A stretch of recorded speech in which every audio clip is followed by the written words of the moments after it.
Given that with the Moto Guzzi assembly line in Noale, now even the last semblance of independence between the two manufacturers Aprilia and Moto Guzzi has definitively disappeared, perhaps the time has come for the transfers of important technical components such as engines and chassis are available to both brands to create new models.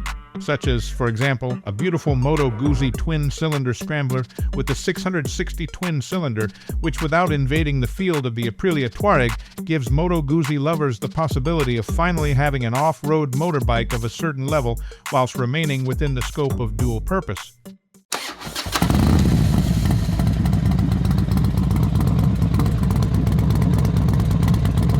Let's refer to this motorbike, which was created by Oberdan-Bezzi as the Moto Guzzi F66 SCR, a comfortable ergonomic design for extended riding on a variety of terrains. In addition to reducing rider fatigue, the broad handlebar and high riding posture offer excellent handling.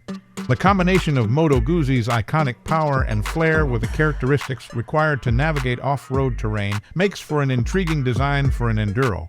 The Moto Guzzi F66 SCR uses aluminum to minimize the weight of the motorcycle, but still provide the necessary strength. The front and rear suspension with long travel will help absorb shocks and maintain control. The dual sport tires are perfect for off-road, and highway is a good choice. A larger tire size with an aggressive tread pattern will provide maximum traction in various terrain conditions.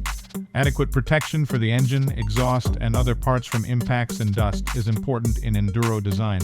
The use of engine guards and hand guards will help prevent damage when encountering obstacles.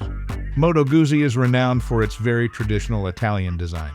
These components may be included in the Moto Guzzi F66 SCR's design, but they might be given a rougher, more aggressive touch to fit the off-road qualities. This bike is an idea. It is unknown if the Moto Guzzi F66 SCR will be produced in the future or if it is currently not in production. Thanks for watching.